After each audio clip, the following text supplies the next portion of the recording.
Hello my friends, let's dive straight into the frontline situation, starting with the Kherson direction. Here the Russians are intensively shelling Kherson and attempting to regain control over the lost sections of the front line of the left bank. At the same time, they believe that there will be some peaceful agreement between Ukraine and Russia in the near future. Supposedly, the front line will remain along the current lines. Recently, there has been an active dissemination of information among the personnel of the Dnipro Military Command about the imminent, before midwinter, cessation of hostilities, the beginning of a truce and negotiations on a political settlement of the conflict with Ukraine, in other words, an agreement. Given the domestic political turbulence in Ukraine, the ever-decreasing supply of weapons from NATO, our successes in repelling the Ukrainian counteroffensive and the so-called strategic impasse, there is every reason to believe that this information has a completely logical basis. In this regard, the thoughtless efforts of General Teplinsky to destroy the bridgeheads of the armed forces of Ukraine on the left bank of the Dnieper no longer seem strange to us. France. It seems the Russians are agreeing to this if they talk so calmly about a ceasefire. What do you think about this? Be sure to write in the comments. Especially since today there are also surveys appearing on the Ukrainian side about this. 40% of Ukrainians are ready to join NATO without the occupied territories, 53% are against. As part of the 25th wave of the nationwide survey, the sociological group Rating conducted a study of the dynamics of the attitude of the population of Ukraine to international unions. Supporters of joining NATO without the occupied territories are more numerous in the west of the country and in the capital. Residents in the center, east, south, as well as older people, are more willing to join NATO only with territories within the borders of 1991. Here, I think everyone needs to express their opinion on this because something unclear is happening. Meanwhile, Zelensky appeared on TV screens in Crimea. In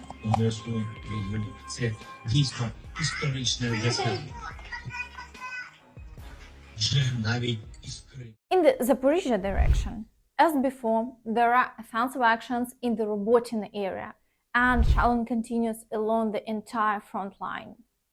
However, there are no changes, and the Ukrainian Armed Forces successfully repel all attacks. Additionally, new explosions were recorded in Tokmak yesterday evening, indicating that the destruction of occupant bases is ongoing. In the Vuhledar direction, the number of shelling is increasing again, but there are no offensive actions as before and the front line remains unchanged. After a successful advance towards Zolota and Staromayorsk, the occupiers are regrouping and seem to be conducting artillery preparation for further attacks. In the Avdiivka direction, the occupiers are intensively trying to encircle Avdiivka, but they haven't succeeded so far. The Ukrainian Armed Forces are doing the impossible. Despite the difficulty, they successfully repel attacks and the front line remains unchanged. Today, intensified shelling is taking place in Stepove and offensive actions persist. Battles are ongoing in the Tonenke and Pervomaiske areas as well. Significant forces are deployed to solidify positions near Tonenke and advance towards Orlivka. The distance between the villages is only 2 kilometers, but as of now, there are no changes along the front line. In the Bakhmut direction, despite enormous losses and a lack of success, the Russians continue their attempts to break through to Bogdanivka. The Russian claim of capturing Khromove is not yet confirmed by the Ukrainian side. However, there are increasing reports online suggesting that the Russians have indeed advanced. The probability that the gray zone which has increased by 1 kilometer, indicates the occupiers' progress. Attacks on Klishchiivka and Avdiivka continue, and a significant amount of shelling is ongoing along the entire front line. Що правда війни.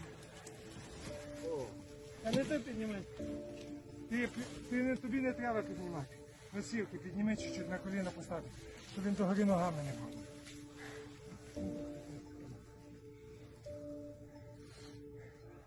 Але, як хочеш заспів. Тільки на відео не кажіть кого. 5 кілометрів. Скільки? 5 кілометрів. Самого нуля.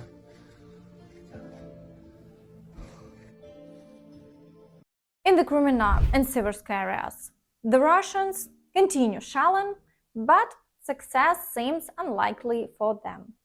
The Ukrainian Armed Forces successfully repel all attacks, and attempts to advance near the village of Terne persist, but there are no changes along the front line over the past day.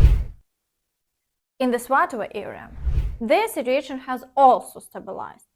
There is a minimal amount of shelling and no offensive actions are being conducted.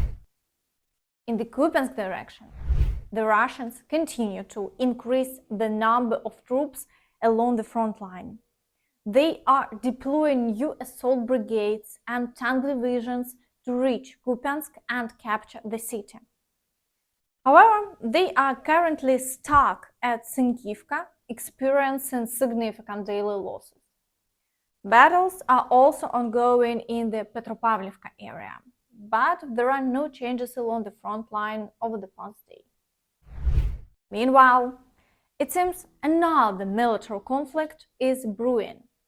Footage of battles on the border between Venezuela and the Republic of Guyana is circulating online.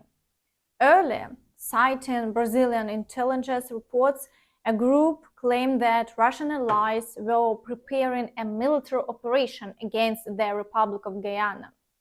Venezuela lays claim to the Essequibo region in Guyana, a territory larger than Greece and rich in oil and minerals, and it plans to address its future in a referendum scheduled for Sunday.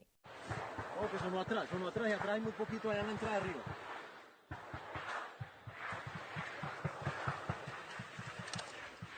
Ey, ¿qué pasó allá? Vayan a averiguar.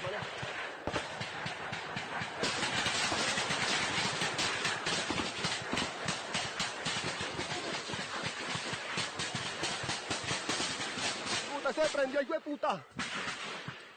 Se prendió esa mierda.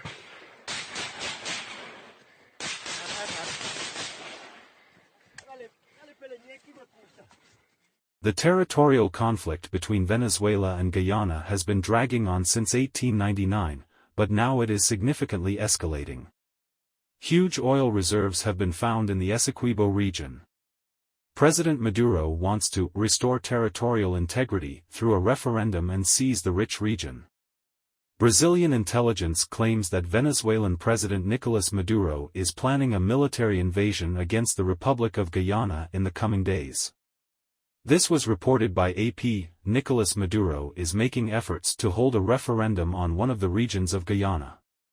On December 3, residents of Venezuela will be asked to answer 6 questions, including whether residents of Essequibo should have Venezuelan citizenship.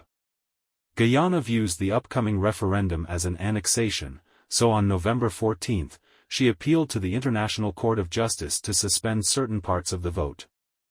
The court has not yet issued a ruling, but if it is against Venezuela, the country will still hold a referendum on Sunday.